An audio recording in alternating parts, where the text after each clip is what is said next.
Hi everyone. As usual, it's very nice to be here with you again. Today we'll be talking about environmental and social or cultural impact of tourism. If you can recall vividly in the last class, we discussed about the economic and political impact of tourism. And even in one of the previous classes as well, I think that was week 10 or so, where we treated chapter 10, we examined the commercial activities that exist, right, and the different types of destinations. So regardless of this kind of destination, whether it is just a stop by or destination as it were, tourist or tourism activities usually have impact, right, whether positively or negatively. So today we want to examine the environmental as well as the social and cultural impact of tourism. We're going to deal with both the positive and, on the other hand, negative impact of tourism on this environment as well as the culture and social activities. The learning objectives include one to describe how tourism can aid the preservation of nature as well as harm it. How does tourism aid preservation of nature? Thereafter, we'll describe how tourism can benefit or undermine cultural preservation, after which we'll learn the impact of tourism activities on host community resources. In addition to that, we'll try to explain the factors that determine an area's carrying capacity, and we'll further try to explain how cultural capacities are determined before we now describe the positive as well as the negative impacts that tourism has on societies as well as culture. And lastly, for today, we'll try to identify the potential unintended consequences of tourism, as it were. So we now want to start with the impact of tourism. Don't forget that we said it could be positive and it could be negative. But before we talk about whether positive or negative, we want to look at, when we say impact, we actually mean what's going to be the effect, right, of tourism or tourism activities on the environment, on culture, on societal values of people. So we want to see what impact does commercial development, regardless of how extensive or limited, it could be a small impact, it could be huge. So it depends. So what impact is this going to have on cultural, social, as well as natural environments generally? Can all this attractiveness of an area that we call destinations or tourism attractions, can they draw tourism to, maybe perhaps in the first place to to preserve their natural environment when you have these activities, tourism activities going on? How are these residents affected by the creation and growth of tourism in that area? So all these things are what's the impact, or they are the impact of tourism in any setting. So will the presence of tourism activities, or of course, will it improve, will it maintain, or will it destroy the culture or the environment of the people? That's especially the host community. So the economic impacts are not only important impact, they not only have important impact on tourism, they also have, whether positive or negative, one way they influence the culture, they influence the social values of people as well as the environment. So the nature, the people, as well as the culture are also affected. We have the natural maybe resources. For instance, we have the flora and fauna, we have the plants and the animals that are already settled in certain areas. What is going to be the economic impact? What is going to be the impact of tourism on this nature?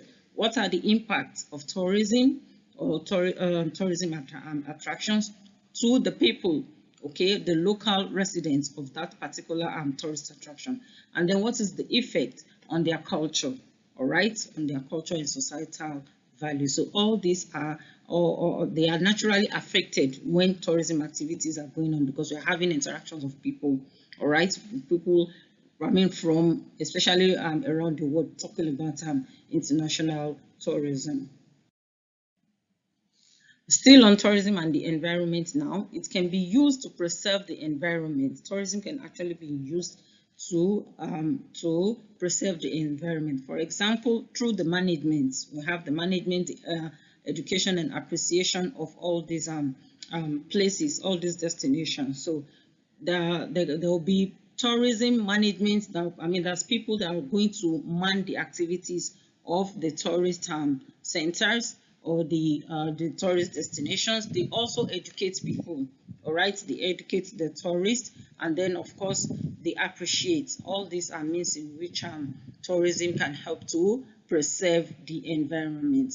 To finance preservation programs as well, tourism, money that is generated from, or funds that are generated from maybe entrance fees, for example, before people are allowed to certain tourist destination, or most tourist attractions, they need to pay entrance fees. So all this money can be used to finance, to preserve, all right, to pay the staff, to preserve the environment, and so on and so forth.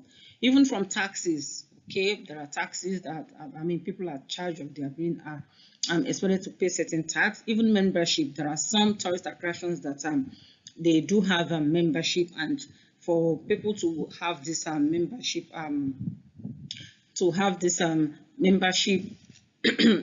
excuse me, for people to have membership, they need to pay. All right. So through creation of establishments of preserves and parks as well, these are the means in which the environment can be preserved with tourism. Now we want to move on to defining carrying capacity. When we say carrying capacity, this is actually the first step to be taken by the management of any tourism. You need to determine the capacity. What can you accommodate? How many people can this tourist attraction accommodate at a time, so as not to cause chaos to the people, to the environment, as well as to the natural resources. So this is the first step taken by the management of the natural attraction or any site. All right, and this can be in different folds. I think in about 4 or 5. So we're going to see look into them one after the other. The first is the physical capacity. You want to see the limit on the number of users that can be accommodated in a particular region. There are times that you find that a particular tourist attraction cannot handle more than quite a number of people at a time. All right, even if it can, then there may be need to provide maybe more accommodation services, more transportation services to aid the movement of people from one place to another. So all this need to be considered when managing a tourist attraction or destination. The next is the environmental capacity. This examines the limit on the number of users that can be accommodated before visitors perceive a decline in desirability. There are times that you go to some tourist attraction centers and you don't even, you end up getting disgusted or getting bored at the end of the day, because people will just be too many for your liking. So you don't want such tourist attraction. You are not encouraged. All right, you just feel at the end of the day, you just feel it's not worth the while, because people are just too many for you to have enough fun for yourself. So this is there should be a limit on the number of users that can be accommodated, before visitors that are there, before tourists start having a kind of decline in the desirability. They no longer like the place, because once people are too many, then there is tendency that other people will be pissed and they will just be discouraged, like, oh, I don't think I'll be coming to this attraction again. People are just too many. They can't manage the crowd. So there are so many ways in which this can be managed. At times they put the limits on people. Perhaps you have to book ahead, such that maybe at particular dates, then you may be told that, okay, this the slot for this particular day is already filled. We have to choose another date. So that is one of the ways in which the management can actually control the environmental capacity. This needs to really be looked into and managed by the tourist attraction management. Another one is the ecological capacity. This is the maximum level of users that an area can accommodate before ecological damage is done. All right, before ecological damage is incurred. Of course, we have plants around, we have animals around. So all this comprise not only human beings, all this comprise the ecology. So once the crowd is not being controlled, then the responsibility that ecological damage is done to such tourist attraction. So you need to also define the capacity in terms of the ecology. So you want to see how that place can handle a particular number of users, or a particular number of users that will be enough to, before any damage is done to the ecology. Then we also have the social capacity. The management needs to consider the amount of people that a society and its land area can bear without substantial damage to its culture. There are times where you have too many people, then you have influx of different cultures, influx of people from different background, different cultures, different, even religion. So when this is not also controlled, there are times that there will be infiltration of all this into the culture of the host community. So in terms of the social capacity also, this needs to be considered by the tourist management. Moving ahead, we want to discuss about determining carrying capacity. How do we determine the carrying capacity? We've talked about the different kind of capacities, the social, the ecological, and so on, the impact that tourism can have on this kind of environment. So how do we determine capacity? One is by the number of visitors. You want to regulate the number of visitors in any particular tourist attraction site. And then at times you regulate the amount of use by average visitor. There are times that you go to certain tourist attractions and you'll be given average time that you can spend there. That, okay, this particular section of this area of this site attraction, you are not allowed to spend less than 10 minutes. More than 10 minutes. There are places like that, especially if you go to maybe zoo, for example. You go to aquarium, for example. There are times that they'll tell you that, okay, in the case of zoo, I think I've had an experience like that, where where pandas were kept, we were told that, okay, you have a maximum of maybe 10 minutes here, because there are so many people that want to view these animals, and they will not be allowed. Too many people are not allowed at a time. So the animals love quiet and cool place, so they don't allow too many visitors at a time. So you just allowed, and you'll be given limited time. So that's another way to regulate. You give visitors average time that they can spend at a particular site. Quality of resource management and facility development and design is also another way in which carrying capacity can be determined. We're still going to talk about the types of resources later on. Then the number of area residents and their quality of life needs also determine the carrying capacity, as well as the number of other users. For example, industrial users, agricultural users, all this put together actually determine the carrying capacity of any tourist attractions. Carrying capacity changes when any one or more of these variables that I've mentioned earlier changes. So if there is any change in any one of this that I've mentioned, in one of these variables that have been mentioned, then there will be changes in the overall carrying capacity. Now we are moving on to the environmental impact of tourism. Tourism development requires a foundation of infrastructure in terms of road, ports, airports, and other utilities. So when you want to develop tourism, it requires that all these that have been mentioned, all these infrastructures are also developed so as to enhance and to improve people's experience of the tourist attraction. When people visit, you need to make everything comfortable for them. You need to make the environment also habitable, and you need to, when people can't reach the tourist attraction area, then it becomes a problem. So infrastructures that will aid their movement from their maybe their departing country or state or wherever to that particular tourist attraction need to be taken care of. Whether it is by road, they need to have road access. If it's by air, they need to have airport access, all right, and even maybe seaport and other utilities as well. It also requires the development of superstructure. Apart from infrastructure, it requires the development of superstructure. These are those facilities that are directly associated with serving visitors' need. Okay, these are in form of service provision. All those that are associated with service provision are the superstructure. For example, welcoming centers, we need hotels, we need restaurants, we need other services that will make the moment enjoyable or memorable for the tourists.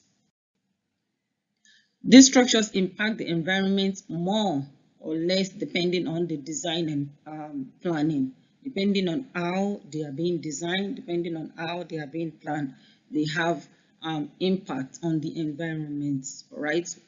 Regardless of the kind of structure, the kind of, it's going to have the different impacts on the environment. Pollution and other damages can also develop with increase in visitors. There are various kinds of pollution that can take place as a result of excessive visitation or uncontrolled visits, number of visitors that are, that visit or that go to a particular tourist attraction site. For example, land erosion can occur, air pollution can occur. It could be in the form of emission of carbon monoxide, which is being emitted by cars or vehicles. All right, it could be noise pollutions. Okay, maybe people's noise or discussion. It could be noise pollution. Could also be in the form of maybe car hoods, all right, honking the hoods and so on and so forth. Light pollution is also possible.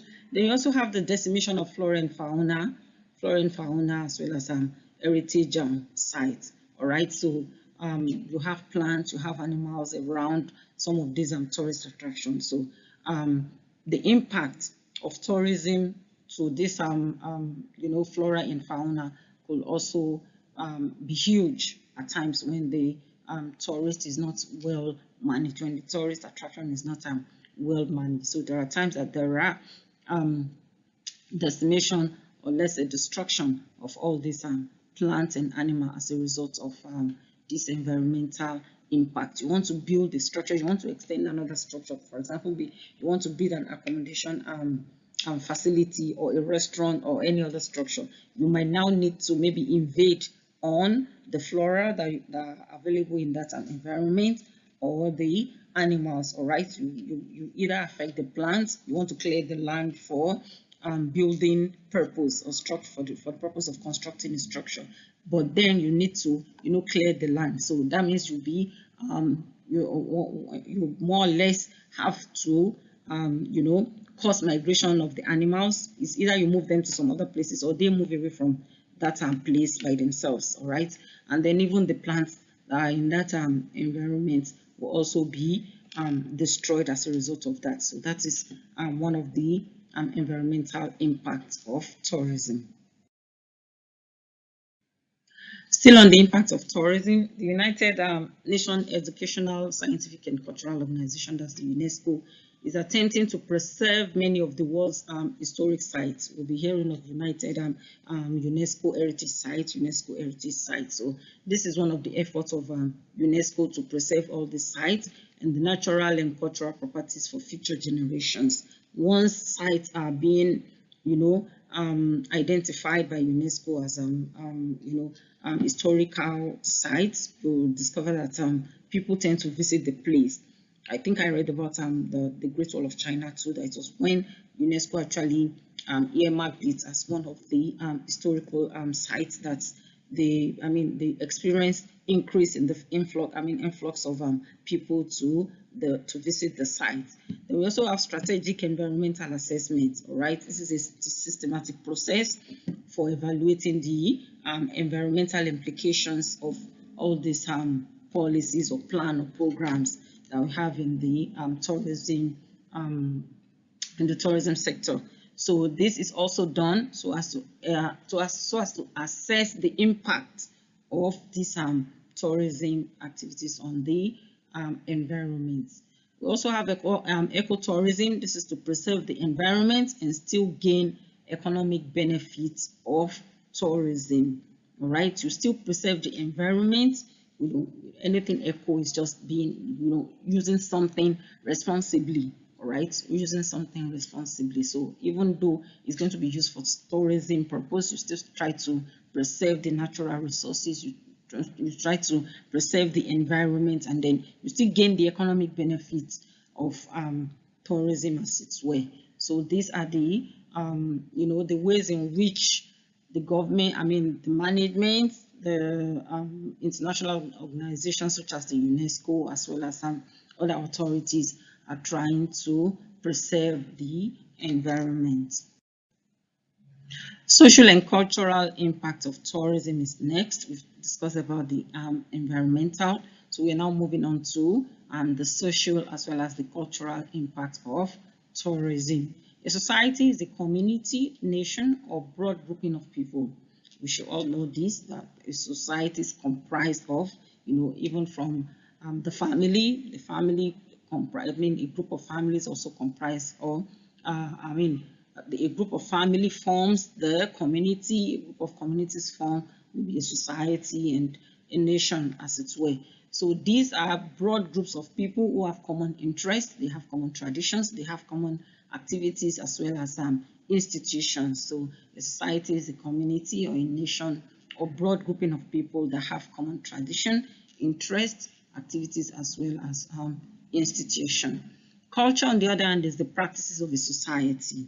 So you need to get the difference between the two. While the society is the group of people, the culture are the practices. These people that we are talking about, what are their practices? All right, it's customary beliefs, the social roles, the material objects that are passed down from generation to generation. So for every society, their culture is also very, very important, because this is what they pass from generations down. They pass it from one generation to another.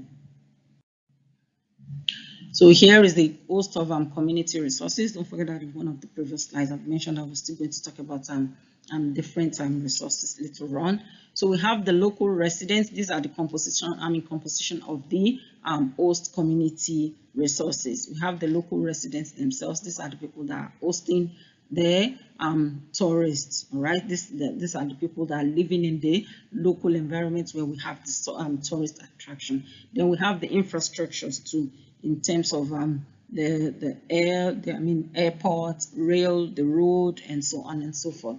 We have the economic system as well as the natural resources, which comprises the plants and animals. So the host community concept is the community that a tourist visits that shares its resources with its visitors. The host community, like I mentioned earlier, are those that are hosting, those that are locally living, those that are living in the environment where we have these tourist attractions. They are the people that are hosting the visitors, the visitors in the form of tourists. All right.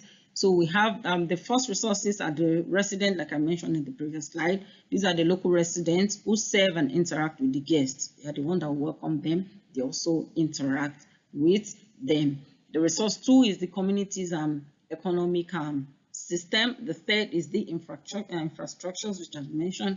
And the last is the natural resources. So these are the various host community resources that are available. So when the tourists visit any site, they interact with the people, they interact with the environment, they interact with the culture of the people. So all these are resources to the host community.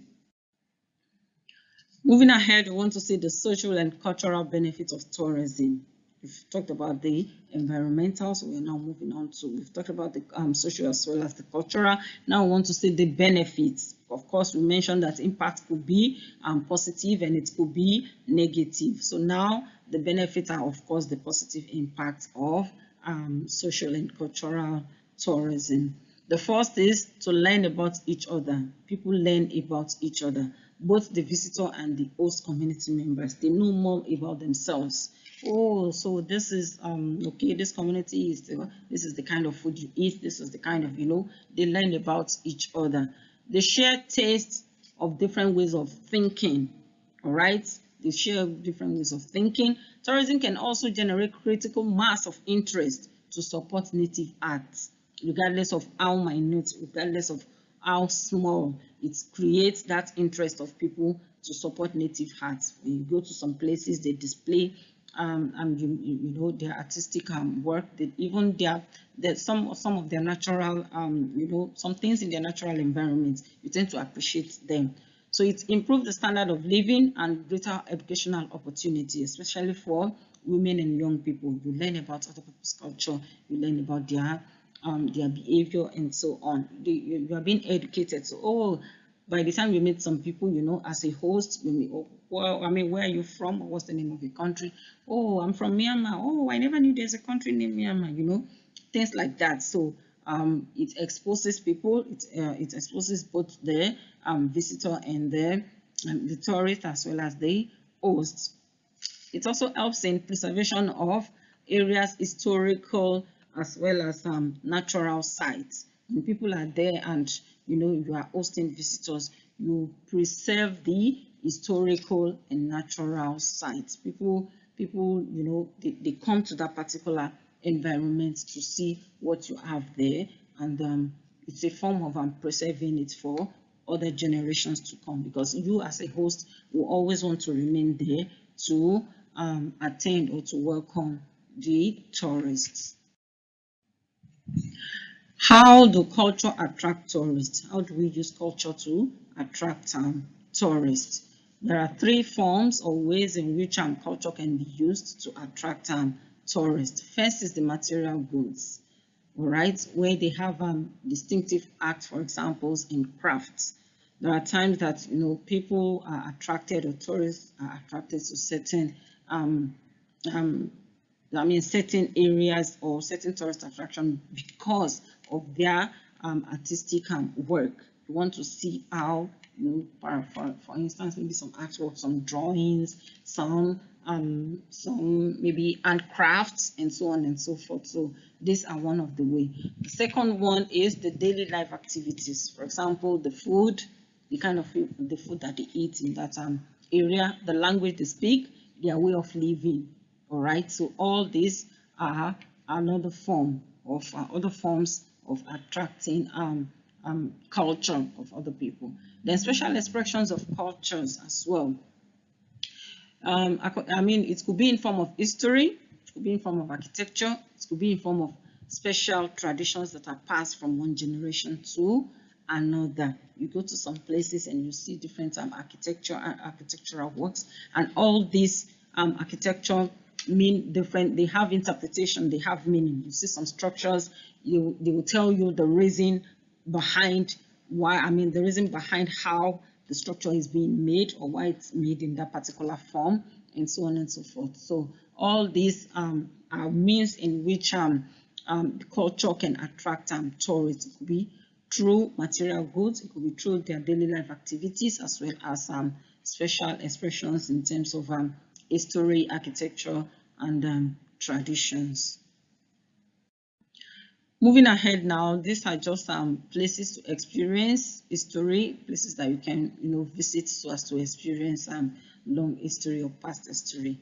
For instance, if you want to experience the Greek Empire era, you can visit the Temple of Apollo. All right, the Temple of Apollo. The visitors at the British Museum in London can now view this Temple of Apollo. What makes this experience especially unique is the fact that the temple, this particular temple that we are talking about, has been disassembled and transported to London. So it's presently in London, and then reassembled there for display. It's now placed on display. So if you want to see this particular temple, you can visit London. We also have the Roman Empire, which is fortification at the Masada. We have the Middle Ages. If you want to have an experience of what was in the Middle Ages, then you want to visit maybe the Venice and its lagoon. Visitors will find 118 islands, 150 canals, and 400 bridges that form an intricate web to explore a city of history, art, as well as treasure. So all these are places or tourist attraction that you can visit. In terms of the modern era, you want to have a feel of the modern area. The Sydney Opera House is a place to be. You can visit them in Australia. sitting on a prominent peninsula, all right? Sitting on a prominent peninsula, jutting into Sydney Harbour, visitors can help but notice a building that continues to inspire imaginations and awe based on its modern architectural form. So that of the Sydney Opera House is an example of a modern era. So if you want to have an example, an experience of a modern area tourist attraction, Sydney might be a place to be. For the Greek era, you might want to visit London to see the Temple of Apollo and so on and so forth. So all these are just few of the numerous tourist attraction sites that we have globally. Moving ahead, now we want to examine the unintended consequences of tourism on culture. We've defined culture, we've defined society, we've defined, now we've mentioned the impact, the positive impact that tourism has on culture. But then we also mentioned that there could be negative impact as well. So there are times that unintended consequences might occur as a result of tourism. So this is what we want to talk about next now. Unintended negative effect of tourism on a society can come and form in different forms, one of which is overcrowding problems. All right, there could be problem of overcrowding. There could be problem of clash of unfamiliar behaviors.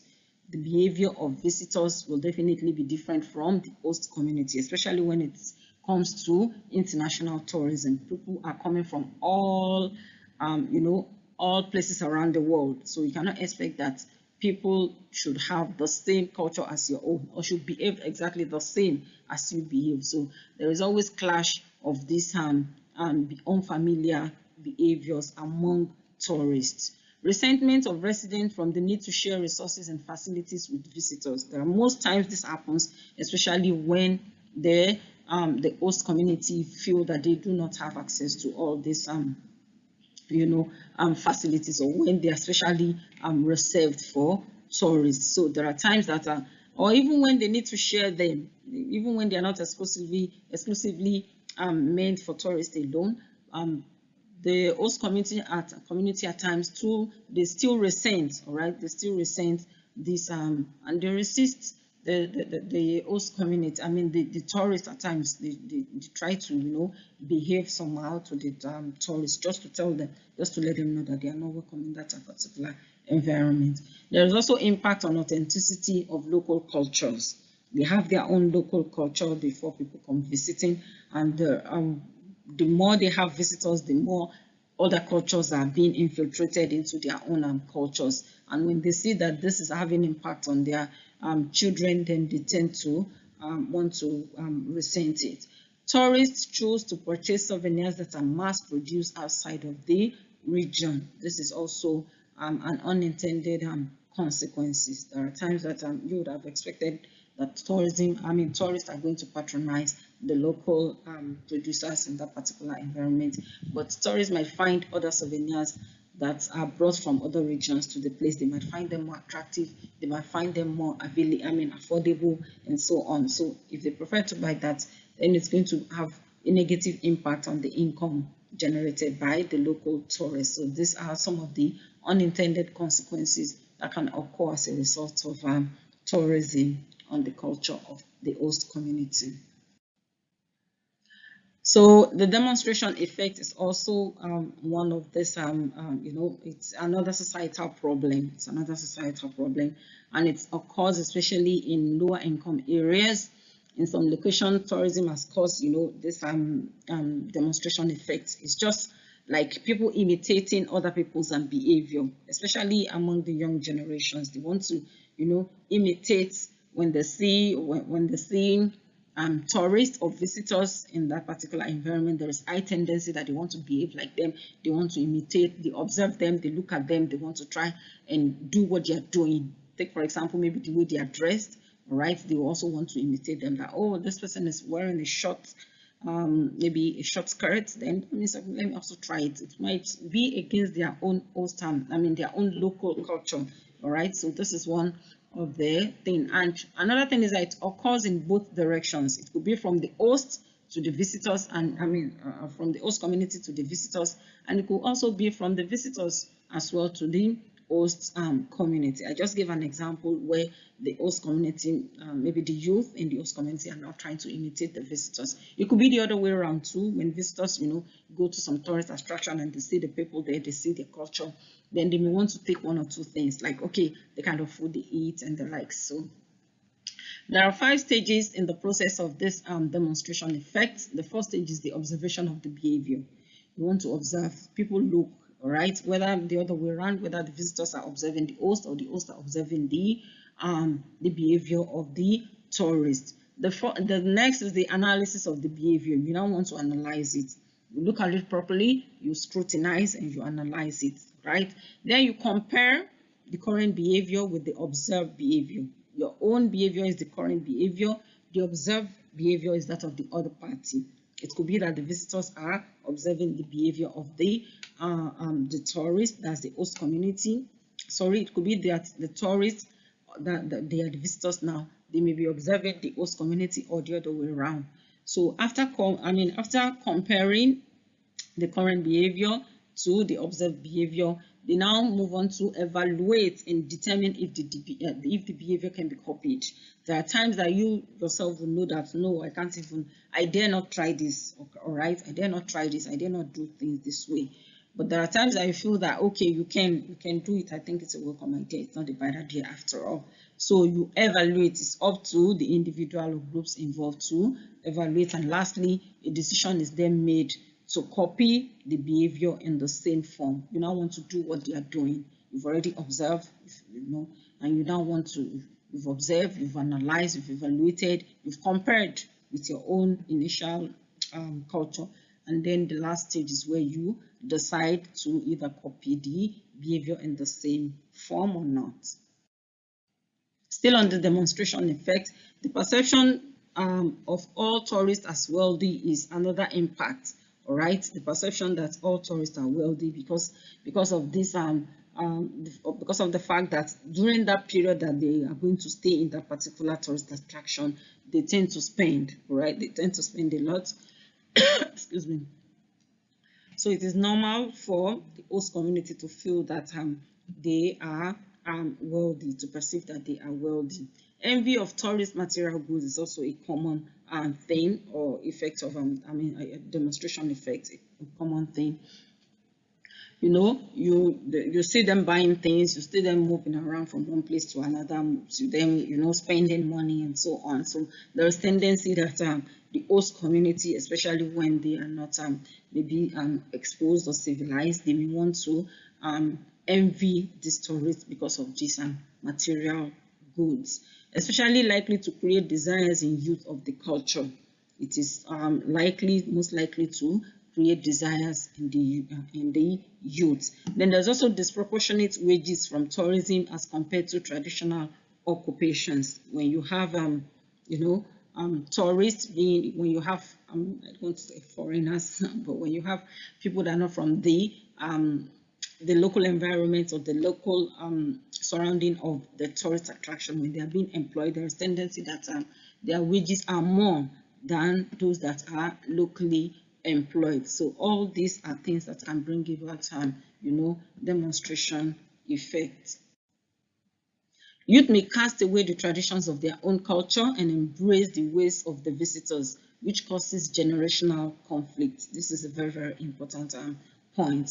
All right. When it comes to demonstration effect, there is also, at times it's easier for adults to be able to process information. For youth, at times, the youthful exuberance and other factors, they just, take things as they see them. So there is tendency that they want to jettison their own culture. They want to imbibe the culture of the visitors, and this is going to cause unintended consequence in terms of maybe conflict of interest and so on. Foreign ownership also give rise to class system where expatriates fill high-skilled tourism jobs and locals all low-level or more menial jobs. When there is foreign ownership of this tourist attraction site, there is tendency that they're going to employ high-skilled workers from outside that particular place, and they will be paid. Since they're highly skilled, they will be paid more while those that are in the local environment will just be given menial jobs, maybe cleaner, maybe or receptionist, or all these are menial jobs and so on. Sorry, receptionist is not actually a menial job, but then there is tendency that even when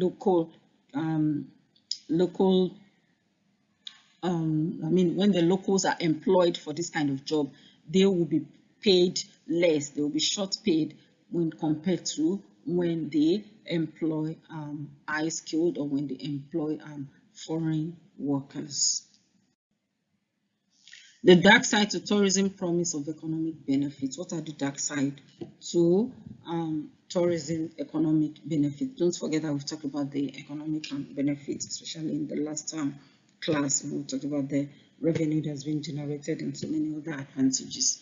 One of the dark side of this is sex tourism. All right, it's a prevalent problem in economically depressed or politically unstable countries.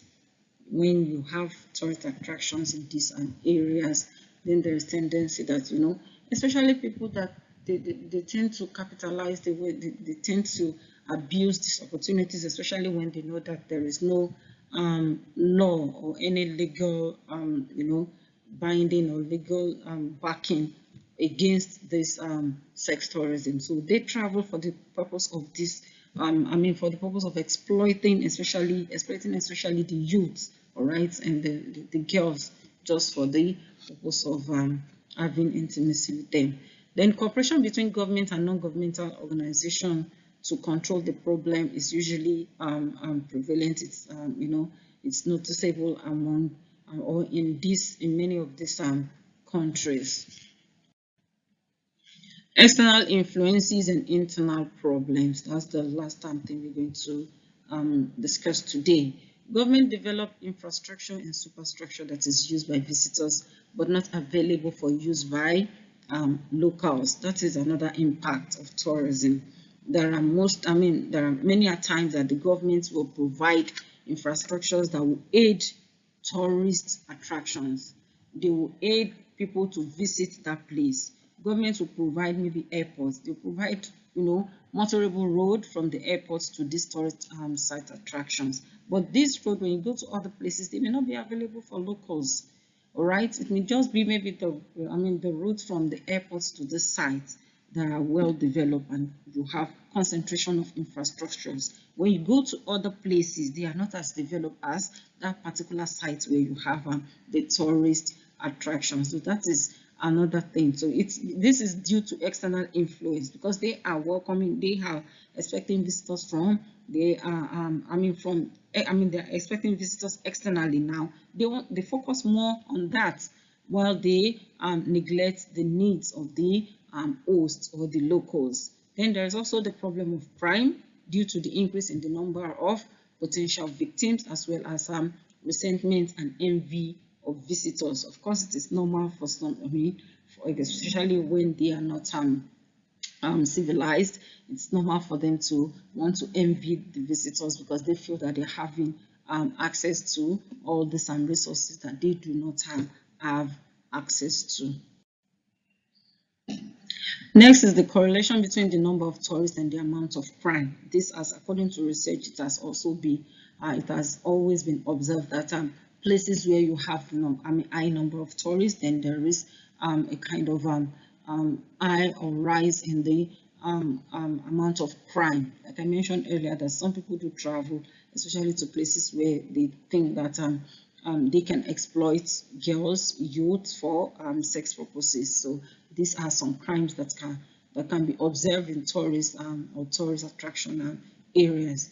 Apart from that, there are not larger number of visitors, and this increases the criminal's potential gain and decreases the chances of being caught.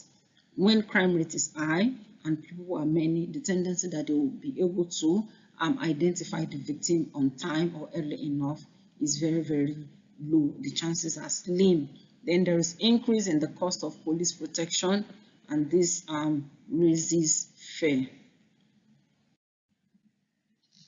There is decline in moral conduct of local people. Of course, we've mentioned that as a result of cultural infiltration between that of the host community as well as the visitors, the responsibility that there will be decline in the moral conduct of the local people. Then there is effect on their native language as well.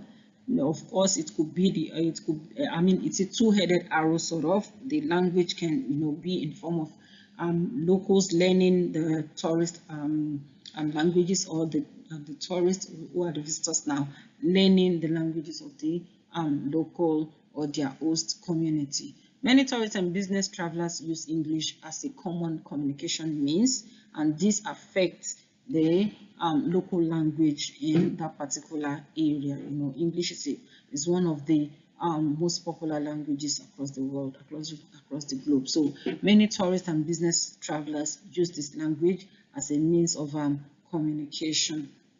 Native is replaced by English owing to employment qualifications as well as demonstration effect. We've explained what demonstration effect is. And their own native language now, that is the host community native language now, will now be replaced by the English language as a result of employment qualification. As a result of this tourism of visitations by tourists. So their own native language now is replaced by English language because of two factors: employment qualification as well as the demonstration effect. Don't forget that we've talked about demonstration effect as the imitation of other people's behavior. So there's tendency that the host community or the locals now want to imitate their visitor, especially when English is is one of the most popular languages across the globe. So it is now used globally. All right. So thank you so much for your audience. We've come to the end of our discussion for today. Hopefully we'll see you again in our next class. Inshallah, we'll be moving on to the next topic. As usual, please refer to your ebook, the soft copy of the book that has been attached to the portal. And you may as well refer to the PowerPoint slides that have been attached as well. Thank you so much. Hope to see you again next week. Bye.